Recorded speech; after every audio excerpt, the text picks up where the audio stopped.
This video was created by VinylicPuma of VinylicPumaGaming.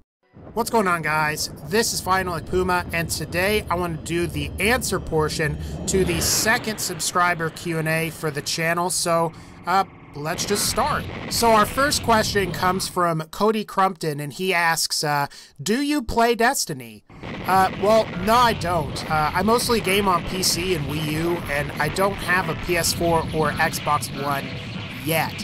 Destiny does look cool though, but since it's not on PC, I'm probably not going to be able to play it anytime soon. If it does get a PC release though, I'll definitely pick it up and try it. Our next question comes from DeathJoker666, and he mentioned some things in my previous video, but he ultimately asks, I've seen people that want Borderlands to be an MMO, and I think it's a bad idea. Do you think so?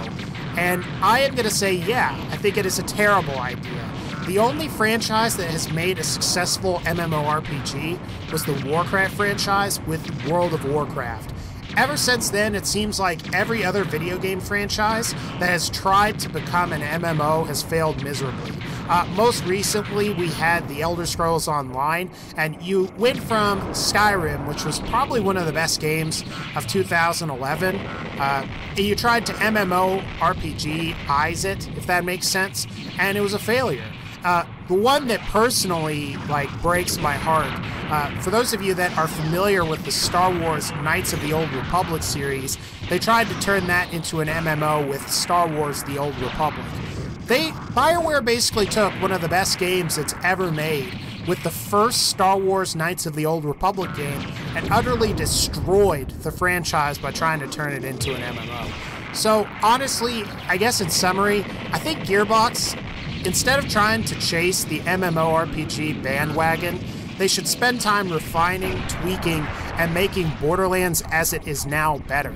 Maybe if you wanted a kind of a quasi-MMO experience, just add more players for co-op. Instead of having 4 people, maybe have 8 or even 16. That would be kind of interesting. Our next question comes from Toerklin TV. He asks, would you say that Borderlands the pre-sequel added useful parts to the franchise which could be part of a Borderlands 3 game? If yes, which ones? Yeah, I think Borderlands the pre-sequel in some ways is a much better game than Borderlands 2. And yeah, I realize probably pissed some people off by saying that. I think Cryo and Low Gravity should return, and I think UVHM and Ultimate Vault Hunter mode in general was handled much better in the pre-sequel than it was in Borderlands 2. And I also like OzKits and Oxygen Management. I think that was pretty cool. And kind of the mechanics where you had atmosphere, where fire weapons didn't function as well was kind of interesting. If Borderlands 3 was essentially the pacing and tighter controls that were in Borderlands 2, and had all of the additional cool features and better endgame balance of Borderlands the pre-sequel, I'd be pretty happy with just that. And then we have Gamer Young, and he asks, will you stream on Twitch? How many hours do you have in Borderlands 2 and the pre-sequel? I actually used to stream on Twitch a lot more, and if you look up on Twitch, I have a VinylicPumaGaming Twitch account. Part of the reason I don't do that is because I am sort of lazy, but another reason is because my internet isn't fast enough to stream in HD. I have like a 0.75 megabit upload, where you need at least like 2 megabits upload in order for the video quality to look good and be in HD. And I've also had some problems with DDoS attacks on Twitch too, and that kind of sucks because any momentum you get in streaming, all of the viewers suddenly just leave as soon as your stream crashes, so that sucks. As far as hours I've gotten both games, I looked on Steam, I've got 601 hours on the Steam version of Borderlands 2, and 550 hours for Borderlands the pre-sequel. Most of that is because I used to stream Borderlands 2 on Twitch, and then I farmed pretty much every legendary weapon and item in Borderlands the pre-sequel to make YouTube videos. Otherwise, I probably wouldn't have done, a playthrough on every character for the pre-sequel. While I like the pre-sequel, I'm not as crazy about it as I was for Borderlands 2. Our next question comes from Chase McSorley, and he asks, what do you think about bringing back the old manufacturers like Atlas and S&S? I think that's a great idea, and I'm surprised that Gearbox hasn't made a DLC pack for Borderlands 2 or the pre-sequel that adds regular, unique, and legendary Atlas and S&S weapons. And you could even have it in like a level, which was in like an abandoned Atlas manufacturing plant, where you have to go kill a bunch of Atlas Crimson Lance remnants that are trying to destroy Pandora or something. And honestly, I would have rather them had a DLC like that than having the Headhunter packs for Borderlands 2 that just came with like one level and a boss that you had to kill at the end of the level. All right, so we have Kvetoslav Seleni. I hope I pronounced that right. And he asks, do you think Borderlands 3 will be announced at the ending of Tales from the Borderlands, or will they remake Borderlands 1 first? I've sort of said this before, but I think Borderlands 3 is a long ways off at this point. You look at the gap between Fallout 3 and New Vegas and Fallout 4, and it took roughly 4 to 5 years for Fallout 4 to come out. And it's, of course, coming out like next month. I'd say the earliest we'd see a sequel for Borderlands would probably be like 2017 to 2018, and by that point, it's entirely possible that we might have a 9th generation of game consoles being announced. So the next Xbox, the next PlayStation, and the next Nintendo console if Nintendo gets their shit together. But I'm surprised that for the Handsome Collection that they didn't include a fully remastered version of Borderlands 1 in the Borderlands 2 game engine. And I think if they had done that, the Handsome Collection would have sold even better than it did.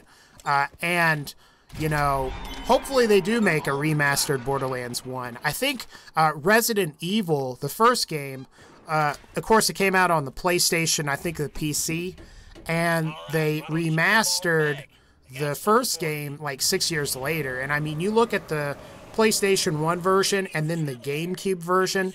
I mean, the GameCube version's like night and day, and they re-released that this year, and people were talking about how next-gen it was.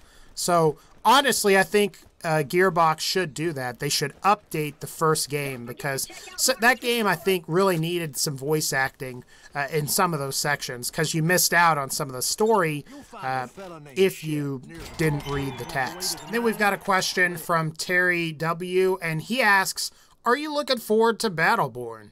I'm not sure I'm going to play it. I've seen previews for it, and I'm still not entirely sure whether it's a MOBA or a cooperative shooter. At the same time, though, it's coming out in early 2016 or so, and there is a chance that I might pick it up because there aren't going to be a lot of other AAA games coming out then. So I guess we'll just see. All right, and then we have our final question, and that is going to be from Mark Basilios, and he asks, will you be making less Borderlands videos once Fallout 4 comes out?